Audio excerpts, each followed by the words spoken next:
Good morning and welcome to America's Web Radio. We're glad to have you listening in this morning. Beautiful day. It's always a beautiful day. If you're up and going, it's a beautiful day. And we appreciate you tuning in. We've got a sort of a part two going on today, as a matter of fact. We have Mike Roberts and Joe Delapp in, and they're going to be talking about two different things that the whole thing is very interesting, and we'll get into it in just a second. Mike, welcome back to America's Web Radio, and Joe, welcome back. Thank and you. I appreciate you all getting up and coming in for our first show of the day. Live show of the day. We keep going around and around. Mike Roberts is the CEO of Warriors to Citizens, and we certainly appreciate that and appreciate our veterans and our active duty. I have a son that's a major in the Air Force on active duty and stationed here in Georgia, as a matter of fact, after many years in other countries, to say the least, everywhere from Germany to Korea to Hawaii. Now, Hawaii wasn't bad, but anyway, and Mike is the CEO of Warriors to Citizens, and we're going to get into finding out more about that.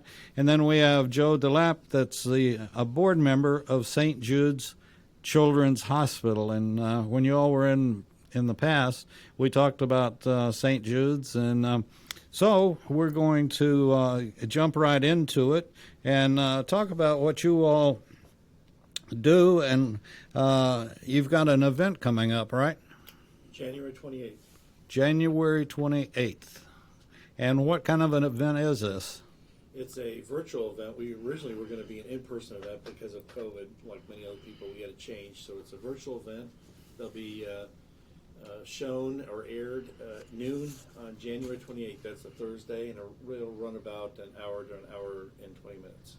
Wow, interesting. Who came up with the idea? I sat with General Tata at a book signing event. And I spoke a little bit about this last time. And I heard him speak on a Veterans Day about what veterans go through, and he told some phenomenal stories. He had me in tears, quite honestly, about what vets go through. And in thinking that, I said, it's not just while they're in the military they go through these experiences. Experiences, saying it lightly, some really, really awful things.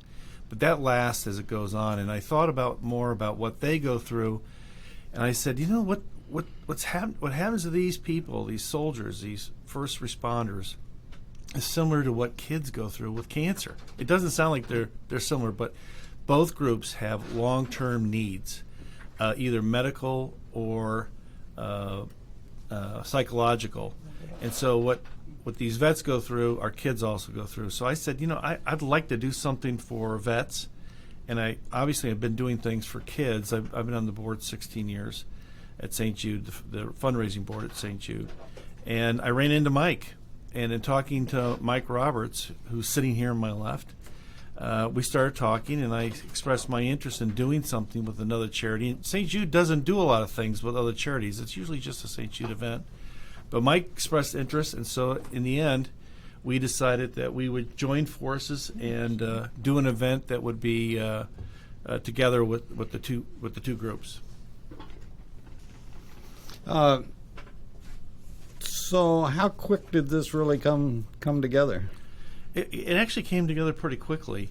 What came even quicker was COVID. We started early in the year, and I think it was earlier in this year, and we were it was August of last year, and we were planning to do, as I said, an in-person event. And when COVID came, we debated. We went kind of back and forth, and finally we said it's never going to happen as an in-person event. We've got to have to do it virtually. That creates some issues for us because the two groups really didn't know each other. It was Mike and I speaking, but there's a lot more people involved in that. And so we had to develop our culture together without really knowing each other other than just on Zoom and on the phone. A lot of companies and people are going through this now as well, but it was unusual to start something as big as this with not an in-person type of conversation and work together. And St. Jude's had been running events for quite a while, hadn't they?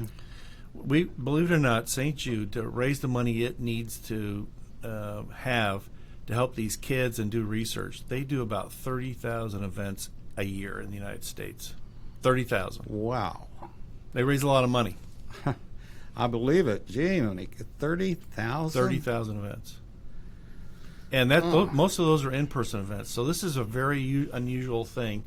You typically can't run or can't raise the same amount of money today with virtual events versus in-person. But, you know, the hospital, and this is true with all charities. I speak for all charities here. It's hard for them to raise the money that they need to do the operations that they have to help these very worthy people who have these long-term needs, either medical or psychological. So we're trying to do everything we can with this particular event. And the day again? It's January 28th at noon, and you can sign up on our website. If I can just give that real quick. Sure. It's www.warriors. Warriors is O-R-I-O-R-S. Warriors, the number 4 hope.events. Warriors for hope.events. It's plural events.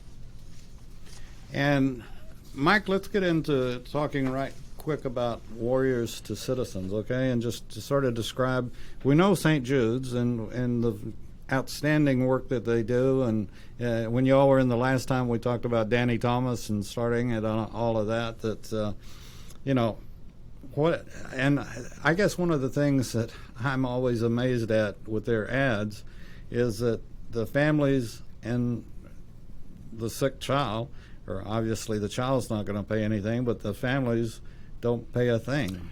That was the other thing that attracted us to Mike, because a family never pays for treatment, housing, food, or transportation, and Mike's group's the same thing.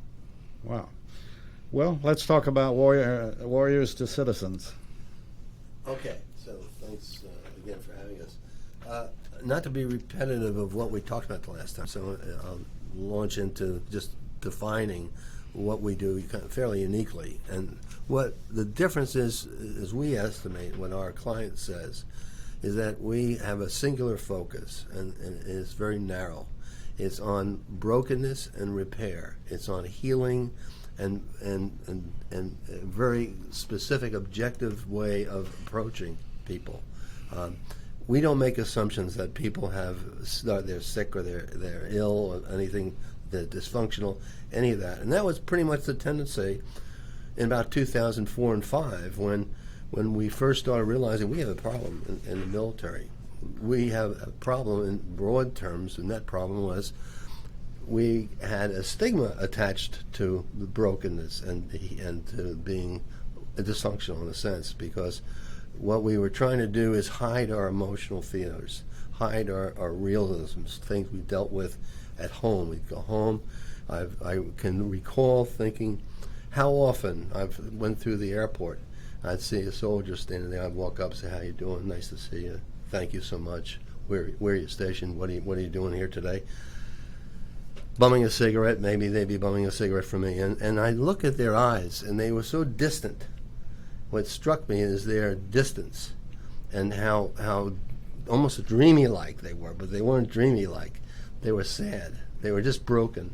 They just came from seeing their wife, who told them, him, or her, I mean, either or, both females as well as males have the same condition. She wanted a divorce. He's home for 2 weeks, and that's what he's faced with. Now, it turns out that what we shared the last time a little bit was some of the studies that have been done about the state of affairs of the broad branches of the government, of all the government, intel areas, veterans that are soldiers, that are airmen, Marines. They're all facing the same predicament. Now we're winding down the experience in the Mideast, we think, right? So there may be a fallout that's cataclysmic because now they're losing when they come back. They're not familiar with what's back here anymore. They have a new relationship, a new family. Family's a band of brothers. and what's replacing that. So what we've tried to do is look at the intersection of the mental state, the emotional state, the spiritual state of that family. How will they receive this back integrated individual? How will they treat that person? And so our program is designed to bring wholeness and healing to that process. We're not magicians, but we provide objective, evidence-based capabilities that we can almost predict how effective we will be with one modality of treatment versus another. And we say treatment, I say that in loose terms because it's not a medical treatment. It's a holistic healing process that we bring chaplains and therapists to the table that have a unique perspective. They've already they've walked this road before themselves principally. And they come to the same table as that veteran family. And I underscore the word family because we think that the family is a healing agent in the process. There may not be a great relationship there between the members, but still their healing process. Certainly. And we talk about it frequently that the families may stay at home while the soldier, man, woman, whatever, is deployed, but the family deploys with them in many ways, and they have to, and it's a shock to them too. The wife that stays back to take care of the kids and change the light bulbs and everything else. And we've got you mentioned something, and I want to bring this up too. We have started the J. Roy Ritchie Veterans Prayer line. And the reason was J. Roy died from the effects of Agent Orange. Well, we're facing, I don't know if you gentlemen are aware of this, but we're facing as big, if not bigger, a crisis coming back from the Middle East. It's called the burn pits. And on top of the burn pits, this was the Iraqis burned carcinogenic products, and it's sort of been compared to the Twin Towers and the first responders that have died from the burning of the Twin Towers. But not only that, and most people really don't know about this. Joe, hold up your bottle there, your little water bottle. Okay. Did you know that water bottle is graded? Yeah. Okay, the plastic that little bottle is made out of is graded by the United States. Okay, and I don't know if it's which branch, but anyway, it has to be the best quality going. Well, our government kept giving our soldiers in Iraq water.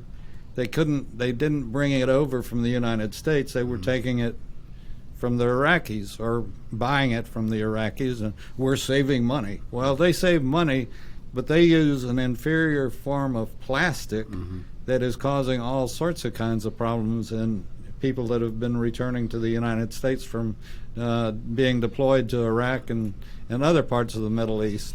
And their grade of water bottle is, deplorable. And it has carcinogenic agents in it that are affecting a lot of veterans that are returning to the U.S.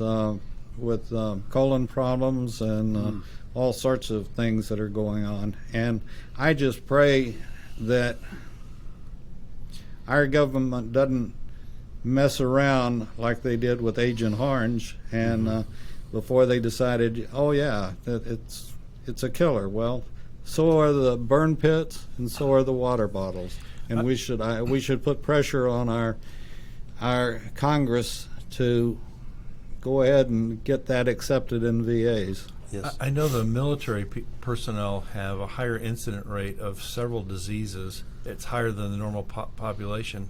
I had a brother-in-law just passed away. He was in the Navy, and he had ALS, and the incident level of ALS is about 2 times that the normal population with military people.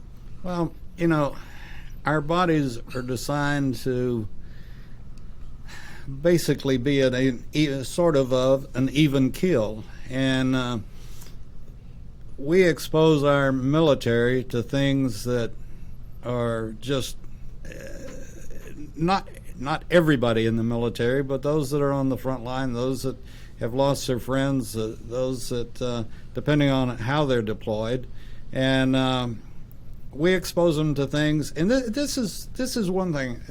As long as I'm on my soapbox, I'll just stay on it for a second.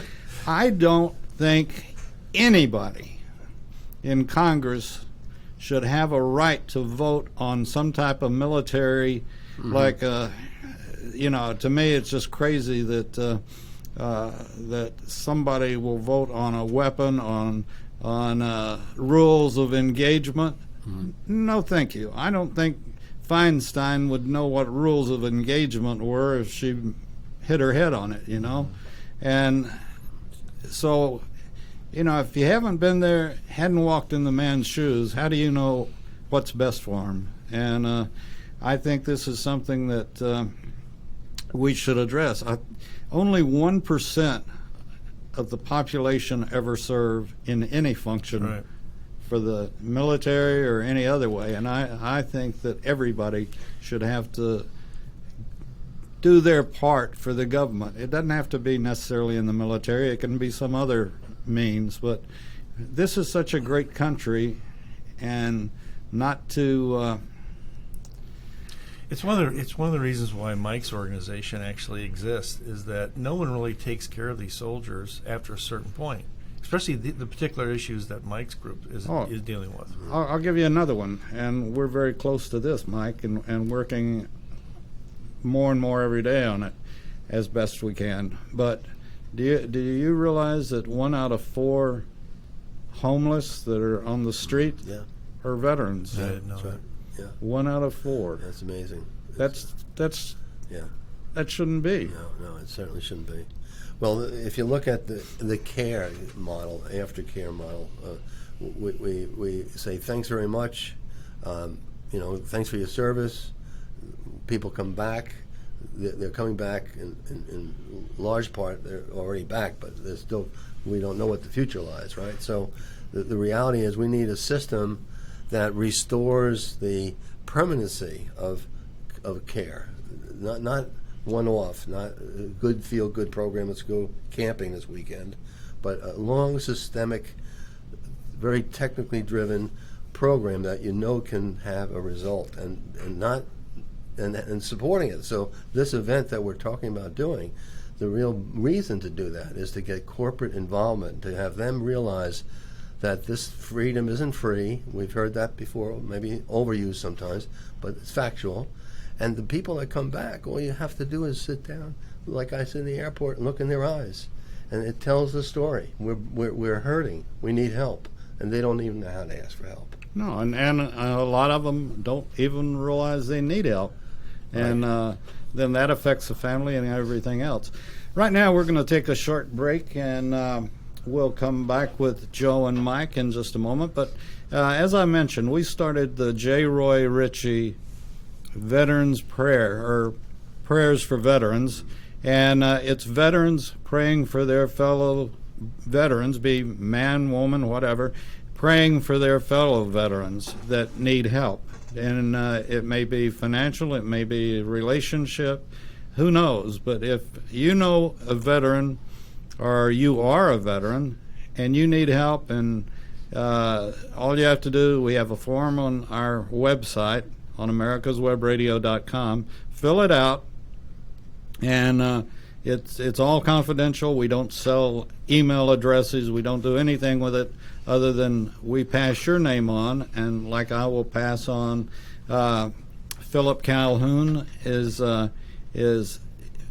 ill and a veteran and is needing prayer, as well as we have some others that we'll be mentioning later. But anyway, this is something I'm asking the veterans that are listening right now, whether you're listening now or 2 days or 10 days or whatever from now, that you can send in a friend's name that needs prayer, and we'll mention his or her name on the air, and we want to be sure and thank everybody. I am wearing, by the way, my red shirt today because this is what Red Shirt Friday, and everybody, we wear them to honor our first responders and also our military, that we appreciate what you all do, and that's why we while we wear red shirts on Friday.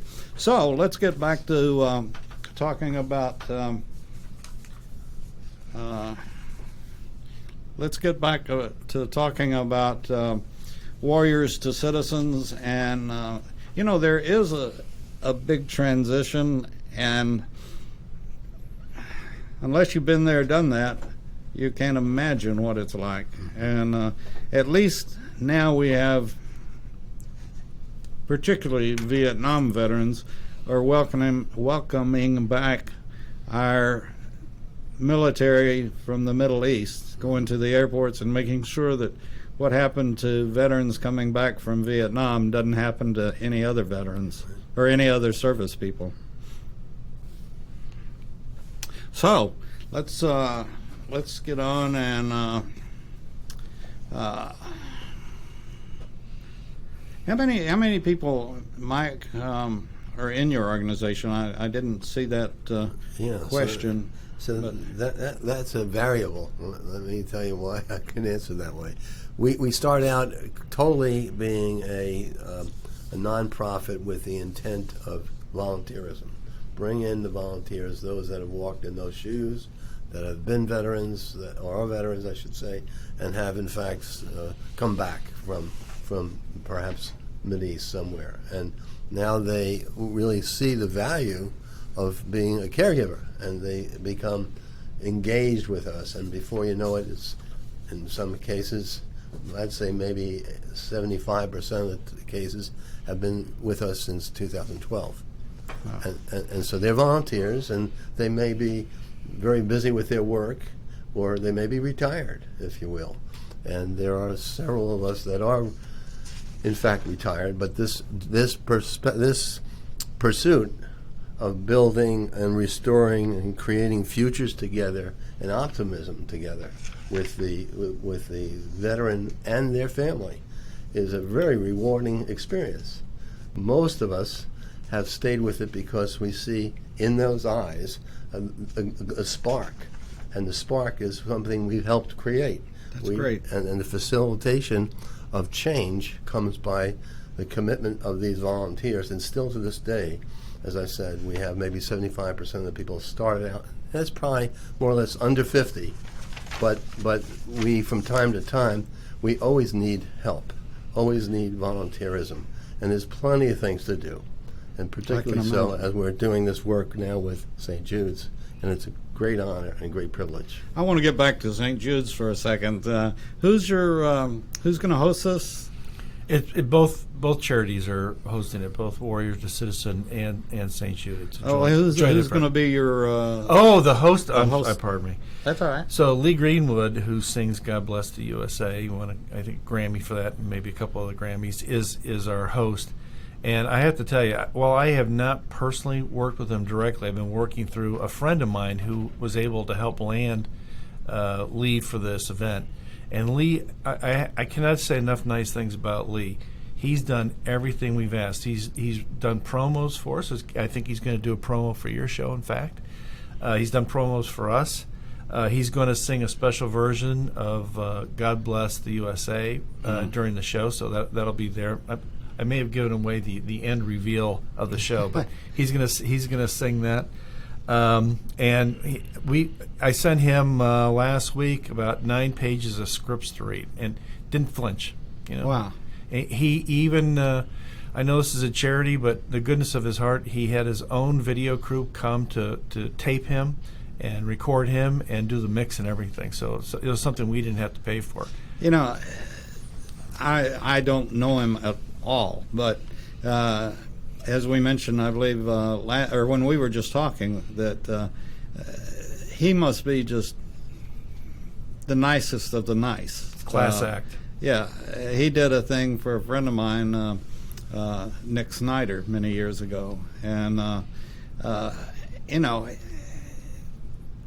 how can you not respect and honor someone like that will give her the time? They have a name. Everybody knows Lee Greenwood, or the name. And, like you said, a very class act. And he was struck, David, by our cause, which is to help these worthy people, both military and these kids, these sick kids at St. Jude. He's got a close place in his heart, which probably God Bless the USA reflects for military people, but also these kids. He knows what these kids and military people go through. Maybe hopefully one of these days I'll get to meet him, but I certainly appreciate, when somebody, why can't everybody, and somewhere in my mind I come up with that Greenwood appreciates the success he's had and realizes that it's the whole country that's given him that success, and he looks at it like a payback sort of thing, that he can do it, that people want him to do stuff, just like you all want him to host it, and that this is his way of returning a lot of things. You hit the nail on the head on one thing, is that there are a lot of famous people out there, and I think some people look at these famous people and say, well, they can afford to do that. They've got time in their hands. They've got the money to do it. But the thing is, not everybody does what Lee Greenwood does. Yeah. So that's why I say he's just a class act. He's a class act. Also on the show is Cece Winans. She's got 12 Grammys. She's going to sing the national anthem for us. She's done a special version just for us of the national anthem. And then Rocky Blyer. And I know we're recording here in Atlanta, but a lot of people might be surprised that Rocky Blyer was, I should tell him who he is first. He's a 4-time Super Bowl winner with the Pittsburgh Steelers, and he's also a Bronze Star, and he has a Purple Heart. He's a recipient of that as well. And Mike's actually got some more information on him that we can talk about later. But Rocky Blyer will be speaking as well. He's another just absolute class act. He actually sits in on our bi-monthly meetings, comments. We've asked him to do things, everything we've asked him to do, and we've asked him to do a lot. He's done. He's just a class act, another class act. That talking about Blyer and Lee Greenwood, it's just that separates the men from the boys. When it comes right down to it, it separates the good from whatever the other things are today. I can't even really say what I would think, but you all have done one heck of a job, and then getting the class acts like you have to work with you, and Can I just thank Chaz Corzine? He's a fellow board member with me at St. Jude, and we were originally going after Charlie Daniels, and literally the day that we were going to do the ass is when he died. Wow! Yeah. And he would have done this as well. Yeah. We love having Lee, but Chaz Corzine was the person that has been working with me with Lee, helped me get Cece Winans as well. You mind me interjecting? No, you don't. While we're on that topic of gratitude, because we're very grateful for these people. They are absolutely stellar individuals and human beings, and I can't say it enough. Rocky Blyer has been on my board since 2012. He is just the face of give. All he can do is give. I can't even think once in those years where he's actually asked for anything, notwithstanding the fact that is what he gives as a Vietnam vet, a wounded hero, made the team, was on the Pittsburgh Steelers, drafted, chose to take the draft and go overseas, shot, grenaded, comes back, and in 1 year or less, he's recovered, he's back on the team again, and they win 4 Super Bowls. Now, that's motivation. And so what he does for us in our organization is he's a seed of motivation. He's that bright star that we can follow and know it's pure, and know we'll get good results out of his advice. So I wanted to share that with the audience. This is the biggest fan club in America, is right here in Atlanta for the Pittsburgh Steelers. It was amazing to me, but I've seen so many of them, and all I have to do is say Rocky Blyer, and the light bulbs go off. That's interesting. We're going to take another quick break, and I'm just going to mention the fact again that we've started the J. Roy Ritchie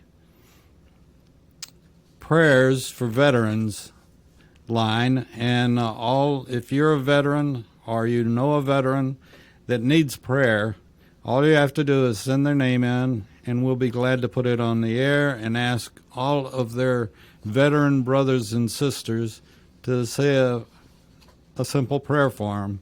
And there are, like Mike was talking, there's so many conditions, and people face all sorts of situations, particularly when they come back from a war zone, a hot zone, and you can't imagine some of the things that go on. And that's why we started the prayer line, that the 2.1 million folks that are veterans can remember and can just ask and talk about their veteran brothers and sisters that need help. So with that, let's get back to our show and our guest. And let's see here. With the two charities, have there been any problems that have come up or arisen between the two? He's looking at me, and I'm looking at him. The truth is, just a little bit of an assimilation, because the Warriors to Citizen group is largely just vets. People who have been in the military. So my side tends to be a little younger. They're into childhood cancer. But that was a pretty easy assimilation, to be honest with you. I think once we all agreed, these people are suffering from similar things, and we need to help these worthy people with these long-term needs. Everything else, I will tell you, sitting on the board at St. Jude, we have people that are on the far left and the far right, and we have some people in the middle. But when it comes to talking about what we're trying to do, all that goes by the wayside. It's all about the kids. With this group and the event, it's the same thing. It's about helping these worthy people. You know what this year has been to many of us, and it's not over with yet, and it's been crazy. But I've wondered a lot of times myself that, do I give here or do I give there? A little bit here and a little bit there, or do I choose one thing and give more to that one situation? And there are so many situations today, and certainly what St. Jude's has done over the years has just been beyond belief. And Mike, what you're doing, like I said, it takes a veteran to know a veteran. And when I first started doing anything with the veterans, the first question I'd get was, "Well, are you a veteran?" And they have a term for me now, Vietnam veteran era. But a lot of friends have straightened me out on that. Unlike a lot of folks, I did raise my right hand, and I did spend 6 years. So they feel like I'm accepted, and which I appreciate, because I've had too many friends that came back with bad situations and or died on active duty in Nam, or now in the Middle East. But I think, did you just have the idea, Mike? For this program? For this program, yeah. No. I was coming off basically my 26 years in federal service as an intelligence, quote unquote, as an oxymoron, but the intelligence services. And no, that's what my son's in the Air Force. Well, then we'll say, wah. So let's say for the moment that a chaplain, Joint Forces chaplain in the state of Georgia's National Guard, who happened to be a friend of my wife, said, "Hey, would you come in and talk to me a little bit about what are the conditions and maybe have some advice?" Well, she dragged me along, and we got to know this chaplain, and before you know it, we ended up doing a research project together over 2 years. We assigned all the chaplains in the state of Georgia to conduct the research with the families coming back from Afghanistan. And when we got done, then we really knew there was light bulbs, and then we really said there's pain points, and then we knew there's things we can do to solve those pain points. So the state adjutant general at the time endorsed it. We went up to Washington, spoke to the 2 members of the Joint Chiefs of Staff. If Donald Rumsfeld had approved that budget, we would have had a business up and running 10 years ago, because the budget was to build a complex where all of the expertise can flow from, and all of the learning and all the psychoeducation and counseling could be delivered. And instead, better paradigms helped us go forward, which is the realization is we can't bring everybody to us. We have to go to them. So what we're doing now, just to make the story a narrow story, we are going to be a digital provider on the internet, in part, mostly actually, because we're forced to do that, because we can't interpersonally work with the couples or the families, but we can do it through that beautiful thing called a computer. And we have the science to do that, and we have the cogent technologies to deliver it with the right content, because we've learned about what people can use and what they can't use. And so that's the new model for us in the future. So we went from startup in 2010 research into a project for the Department of Defense and for the Georgia National Guard, but it was the National Guard Bureau that was saying, let's go do this nationally. I've heard of some areas, and I don't know whether you all work in them or not, or that, like teaching the person that's lost a limb how to fish, or getting back into programs to, do you all work with any of Well, those? we work with those people in one sense, but no, we don't do any physical help. We don't do any, let's say, for example, physical help is the best way I can look at it. We don't do that. What we focus on is what's the impact emotionally from the traumatic injury that they've suffered or they're dealing with. They don't necessarily have to be in a suffering mode, but they're dealing with it, and they may not be solving it, and now it influences their family. Oh, absolutely. And so we have we work with academia. We work with the families themselves. Some people have gone through the program, volunteered to work on the program in the future. And then we have all of the chaplains and therapists in different parts of the country. You're working with the most powerful person in the military, and that's the chaplain. That's right. I mentioned, I think, earlier that I needed to get an early out of AIT to go back to my hometown that had been hit by a tornado. Right. And my CO wouldn't let me go, but Right.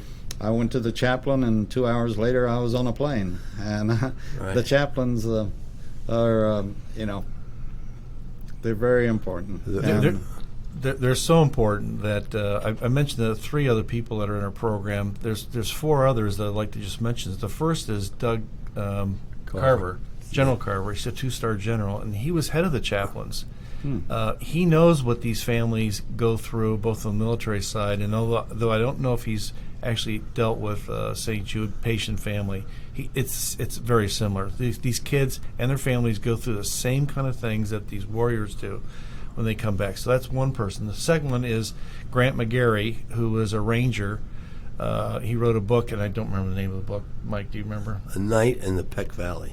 Night in the Peck Valley, where his group was ambushed in Afghanistan. He's going to be speaking as well. He's going to kind of take the role of what a warrior goes through. General Carver will talk about from the other side, saying what he sees, what these people go through, and what they need to do. Then we have a St. Jude patient family who will speak. I've seen 35 families speak in my 16 years at St. Jude, and it's killer. When you hear their story, it's uplifting, but it's a killer. And then it's anchored by John Stegman, who is the CEO of, I don't remember the name of the company. It's not Home Depot, but it's an offshoot of what Home Depot was. Right. Yeah, not HD Supply, it's White something. Whitecap. It's called Whitecap. Right. And what he's done is he's gotten his organization to do what Mike and I are trying to do with businesses more broadly, to get them to see their social responsibility, not just as a company, but the individuals within the company, so they're all working towards one charity or one thing to help worthy people out like we are. Joe, I gotta. This is one of my questions, and I don't mean to be kicking your chair out from under you, but what you're talking about, and 100 years ago when they had horses drawing carriages, I was an EMT, and there were, in most cases, nothing bothered me.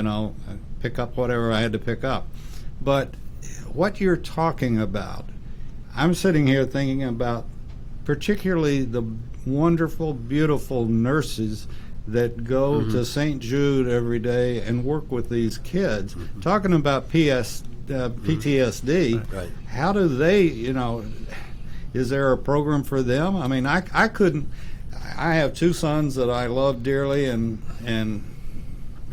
was very blessed and good. They had great health, still do. But I couldn't imagine going through what a nurse, and I split it out, because a doctor comes in, looks, does, orders, and is out. And I'm not saying that they don't care. But the nurse is the one that's holding that baby, holding that 2-year-old that's crying, or whatever. How do you all have a program at St. Jude's for working with them? What I'll tell you is that St. Jude has the most incredible culture I've seen in almost any environment. I worked at Procter & Gamble and Johnson & Johnson, and they have very definitive culture. They're very different. They have very definitive cultures, and the culture at St. Jude is very distinct, and it's very reinforcing. Do they have a program for the nurses and the doctors? I don't know, but I will tell you, it does affect them. I know for a fact. They celebrate with the kids. They have these no chemo parties when the kid is finally, patient is off their chemo. And we posted something just recently where the CEO, Dick Shadyac, who's on the Alsac St. Jude side, was at one of these chemo. He goes to a lot of these chemo parties. They celebrate that, but they're affected when these kids don't make it.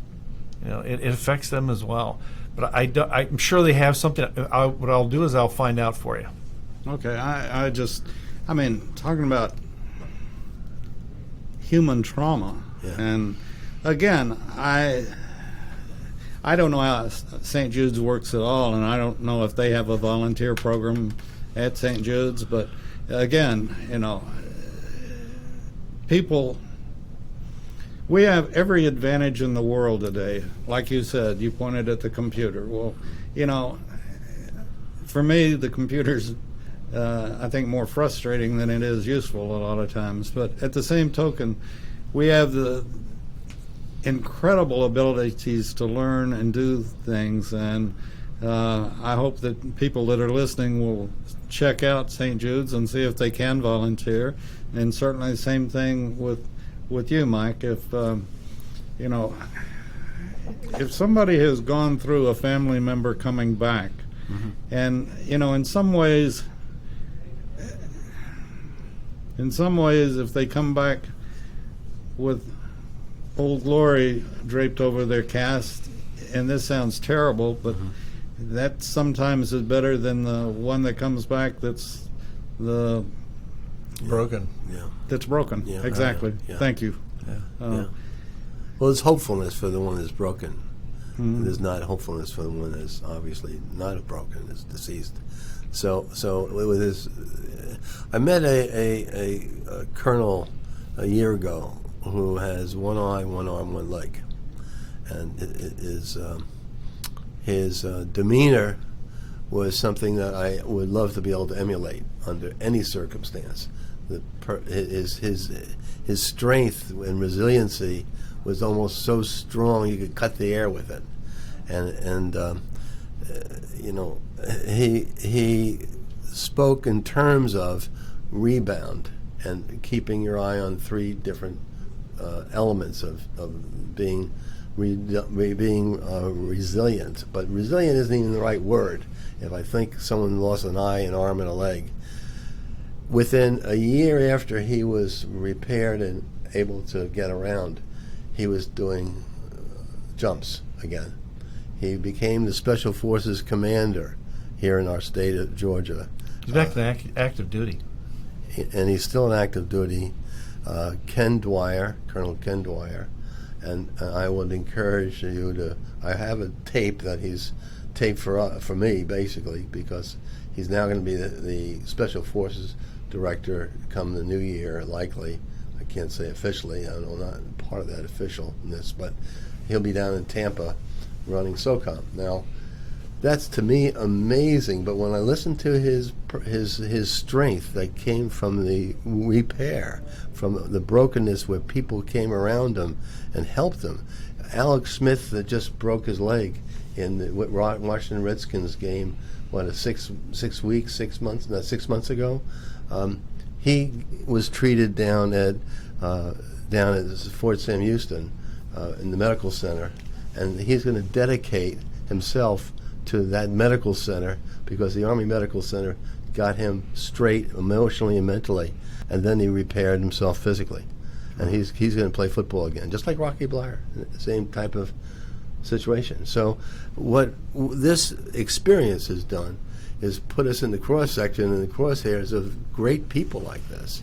And so they influence and make this job a whole lot easier. As with Joe, you asked about getting together and how we operate together. That's an amazing person. He's illustrative of doing grand things for that institution, for St. Jude's Hospital. So when people like he can step up with his background, his personality, and his dedication, that's what makes this difference for us and for St. Jude's Hospital. They needed to make him a general. He was a colonel.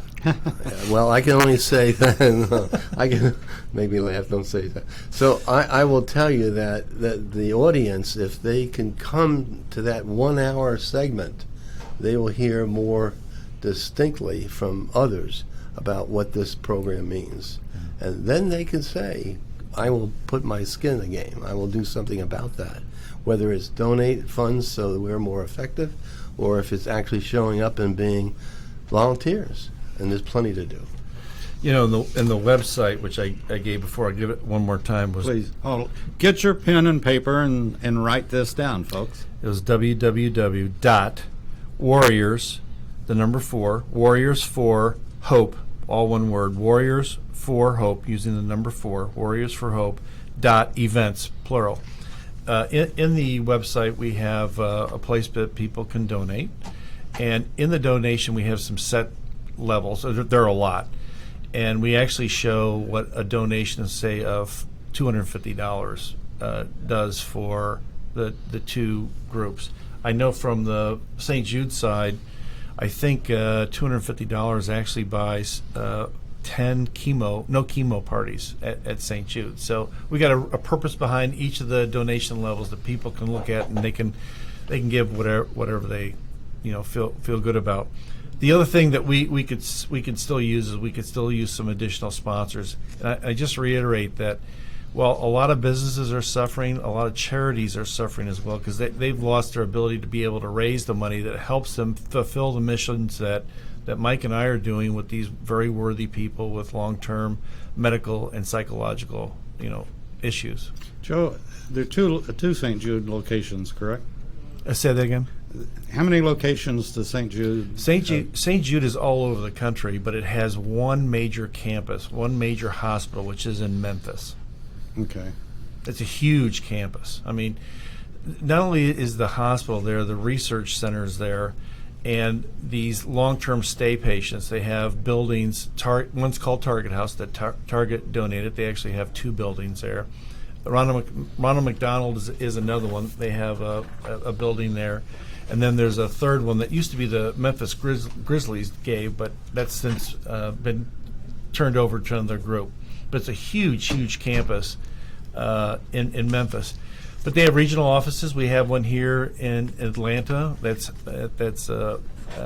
staffed by Ashley Trotter as the director here.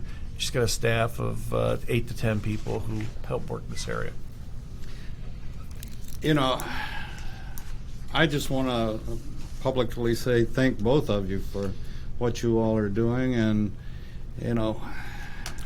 as Lee Greenwood would say, I guess he would say this, but if we had more folks like you all that, Thank you. cared, and not only, I think we live in the most caring country in the world. Absolutely. Right. However, we sometimes get blinded by ourselves instead of looking at others. And you all obviously look at others and care about them, and not only just care about them, but you walked up to the plate and you're doing something about it, and that's a lot different. And it's just like you said about Blyer and Greenwood. I'm sure they care and they've had their experiences and so forth, but they're doing something about it. Can I mention a couple others? Sure. They're not. I won't mention members of the team, but Lee Greenwood donated a signed guitar. Vince Gill, who sings with the Eagles now and is married to Amy Grant, who I love. He's given us a signed guitar to do. We have we're flying people to Memphis. We have an auction item that you can fly to Memphis, and we have a private jet that is being provided by Premier Portable Buildings, and the pilots are being donated. Their time and efforts are going to be done by I can't even pronounce it. It's AA Aviation. What I can pronounce is the guy that runs that company has my name. I don't know anybody else named Joe Delapp, but he is Joey Delapp, and I found him through Facebook, and we formed a little bit of a relationship. And when I found out he was a captain in the Army, captain in the Army, he worked for Petraeus. And when I asked him, and he said he was a pilot, so I asked him about 3 weeks ago, do you think you'd be able to help us find a way to fly people to Memphis? And he got it done. I'll just say he just got it done. We have 2 beer tasting classes, one from Elsewhere Brewery, the other one from Big Kettle Brewery. We have beach houses at Tybee Island and Watersound Beach House. That's in Florida. We have a strategic negotiating course by Hugh McDonald, who lives in the area here, who's donated his time. We have an official U2 Recon Challenge coin. Now, for people who aren't in the military, coin collections of military coins probably doesn't mean much. But if you're in the military, this is huge. A U2, it's an official operational coin with pictures that go along with it during the operation. That's pretty cool. Joe Theismann is autographed a football. The Baltimore Ravens linebacker corps has done so as well. The head of the linebacking corps is Mike McDonald. He went here to local Centennial High School. He actually went to school with my son. He got that group together. We have a wine tasting that's also being done, and Rocky Blyer has a couple items as well that he's going to be donating. Some of his jerseys from the Super Bowl. All these people are trying to help. It's great. It is. And we just started. I mean, we're not done with that list. No, that's only 15 items. We have about 40 items that are in the auction. Right. Okay, let me ask. Would you want to throw in an hour on America's Web Radio as Sure. Thank you. an item to? Yeah. Sure. So how would we write that up? 1 hour? To advertise their business or their charity or whatever it happened to be, Right. of an interview with myself or one of the other hosts. You got it. And Would be great. Thank you. Yeah, you're welcome. Thank you. I mean, that's the least I can do. But we're gonna, before the 28th, will you all come back again? Love Be to. happy to. And we'll keep. I believe you got some promos coming my way on. Yes, sir. On it, and we'll be playing those, and we'll do anything that we possibly can. Whatever you need that I can provide, just contact me. And Mike, you know where I am with the vets. I do and, indeed, yes. And thank you again. I just, it's the reason that we do a show called Remembering Desert Shield and Desert Storm, because it blew my mind how many people have forgotten. That's right. You know, it came and went, and Well, 30 years, you think over that cycle, you know. Now, what the current nomenclature is for what's happening in Afghanistan, I don't think it's enduring freedom anymore. I think it's something else. And it doesn't matter what we name it, it's what attention we give it as civilians and what we do for that family that sacrificed so much by bringing their son and daughter to become a military person. it's well, like I said earlier, we live and fortunately, we're all born here, and you know, it's the greatest country in the world, and we as a country, we have to appreciate, as a citizen of the greatest country in the world, we have to learn to appreciate it more, and the best appreciation is giving, and Absolutely. giving to charities, giving of your time, whatever it happens to be. Yeah, none of these charities is getting paid per se either. We're all volunteers on this event. Mm-hmm.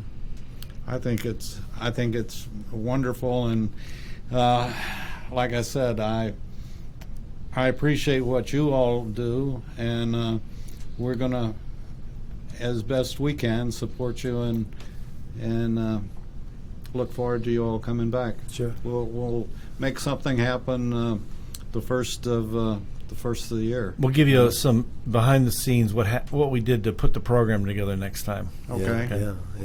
And Well, if someone would want to know or wants to make a recommendation for our next program, which we're anticipating will be end of the first quarter of this coming year, and that will be a virtual program. Okay. And that's where we've been taking this. So if any of your listening audience wants to contact us and get on a wait list, the topics will be broad, and there'll be short webinar increments that will culminate into a theme of some sort. So it could be, could be communication on steroids. I mean, we could, et cetera. Well, gentlemen, we appreciate it. We've got our meditation show coming up with Daeru, our Kung Fu master, and he'll be coming in a minute and lead us all in meditation. And he's a very interesting gentleman, and can appreciate and does appreciate what growing up in China compared to being in the United States is. Mm-hmm. I'm sure And, it does. Yeah. So, thank you all. Thanks for the time today, David. Thank you, Thank sir. You and your crew. Thank you. Thank you. If you live to serve